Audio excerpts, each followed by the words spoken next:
Hello, this is Eileen, the environmental educator, and in this video, we're going to talk about something that made news today, October 12th, 2022. Yep, this guy here, the occupier, designates a new national monument, which is Camp Hale Continental Divide National Monument near Leadville, Colorado. And this was covered by um, pretty much everybody. This is NBC. Here's another CNBC article. The White House made a statement about it. So did USA Today and The Hill, and I'm sure a bunch of other people too. Right here, the White House. The White House says that as part of the occupation's commitment to protect, conserve, and restore our country's iconic outdoor spaces and historical sites for the benefit of future generations, they signed a proclamation. Isn't that what kings used to sign? A proclamation establishing Camp Hale, the Continental Divide National Monument. This action will honor our nation's veterans, indigenous people, and their legacy by protecting this Colorado landscape while supporting jobs in America's outdoor recreation economy. So it will help support jobs because these national monuments do bring people out to the area. And right here, Camp Hale is between Red Cliff and Leadville in Eagle River Valley, Colorado. And it was a U.S. Army training facility constructed in 1942 for what became the 10th Mountain Division. There was a General Irving Hale. It's at 9,200 feet. And Leadville, it's right here on just a search for it. This is Wikipedia. Leadville is the highest incorporated city in the United States. It sits at 10,152 feet. It's a pretty cool little town, Leadville. This is Vail. Okay, this is 70 out to Denver. About 100 miles from Vail is Denver. And then you go up through here. Camp Hale is right about here, right at Red Cliff, they said. And you come out here, this is Leadville. And Red Cliff, that's a cool little town, which is right here. So this is about where that new monument is. I haven't, gotten a picture of exactly where it is, but it's right about in that area there. And the White House says that the occupation used their authority under the Antiquities Act to restore protection of three national monuments that the previous administration attempted to reduce or eliminate. The designation of Camp Hale Continental Divide represents the first use of the Antiquities Act to create a new national monument by the current occupation. And yeah, he gave credit to the 10th Mountain Division. When I lived in Vail, you heard a lot about the 10th Mountain Division. They pretty much are legendary.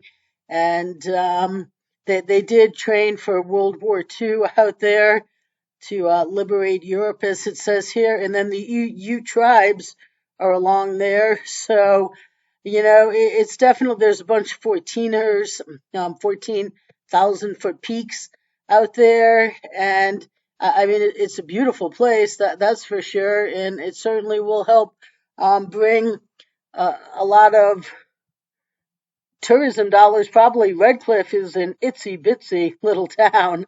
Yeah, that could be overflowing with people going out here to the monument soon, but we'll see. But right here, an interesting thing, it was said that, the chief occupier said it's a permanent decision and action that no future president can overturn. So, yeah, that right there is just making a statement that, right, the king, I guess, has has made a proclamation, and there's no Supreme Court to say, hey, can that even happen? No one can overturn it. That truly is a lot of the tone of this current occupation. And in this CNBC article, Earth Justice senior attorney um, was in favor of this. He says this is a critical step toward ensuring these public lands do not succumb to the same destruction that so many of our other treasured places have. So, well, yeah, usually when they get to protected status, that's they just will remain pristine, or as pristine as possible, with people utilizing them. So the monument is going to be 53,804 acres. So that's a good sizable monument out there that will bring in lots of people into that little town of Redcliffe. And right here, this is the National Park Service, National Monuments, Facts and Figures. So the Antiquities Act of 1906 established the foundation for preserving and protecting the nation's archaeological heritage. Presidents have used the authority of the Antiquities Act over 250 times to protect historic archaeological sites, historic landmarks, historic and prehistoric structures, and other objects of historic or scientific interest already on federal lands. Congress has since enlarged the original boundaries of many presidential proclaimed national monuments or changed their park designation. The National Park Service manages over 100 parks that got their start as a result of the Antiquities Act. All of them contain significant archaeological resources that contribute to understanding our nation's cultural and scientific heritage. And then they have a whole big list of the sites. You can go through them all. Right here, there's a complete list of all the ones in the United States. This goes on for right here. It says, what is a national monument is an area of land and waters that has been protected because it is of historical and scientific interest. They can protect both the human and natural history of the United States.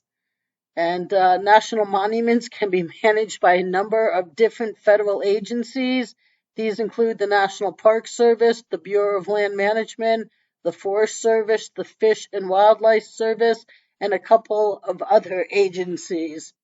It says here that national monuments are created for different reasons.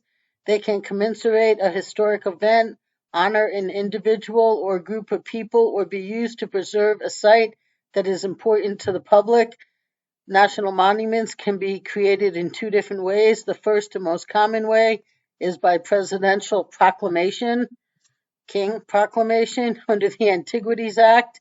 The United States President enormous powers for the protection of objects of historic and scientific interest.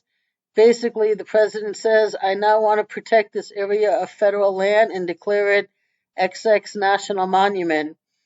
Now that area is a national monument. Presidents have created 161 national monuments since June 8, 1906. The other way is to have Congress pass a bill and get the president to sign the bill into law. This method can be used for protecting land already owned by the government or authorizing the purchase of land for the creation of said monument.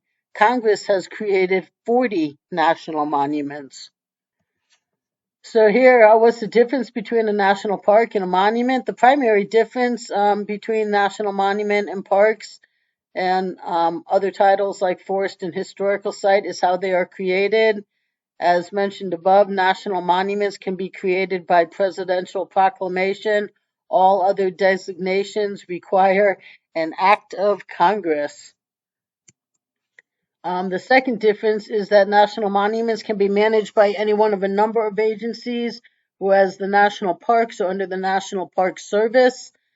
And so here's a bunch of they proclaimed 161 and 40 national monuments. That's a total of 201, but there's only 129 national monuments today, so 72 national monuments went somewhere. And right here's the list. 3 have been elevated to national park status, 6 were incorporated into existing parks, 11 were converted to national historic parks, 6 were transferred to state or local government control, 4 were converted to national historic sites, 4 were converted to national preserves, 3 were incorporated into a national forest, 2 converted to a national wildlife refuge, 1 was converted to a national battlefield, 1 was converted to a parkway, 1 was returned to the Zuni Nation, 1 was deauthorized as land was never acquired by the federal government, 1 was deauthorized due to early mismanagement resulting in the theft of all the fossils it was meant to protect. Okay, I chuckle there, but that's not really that funny. But right now, thanks to the current occupation here, if you're looking for a new place to go out and recreate, this might be a place for you.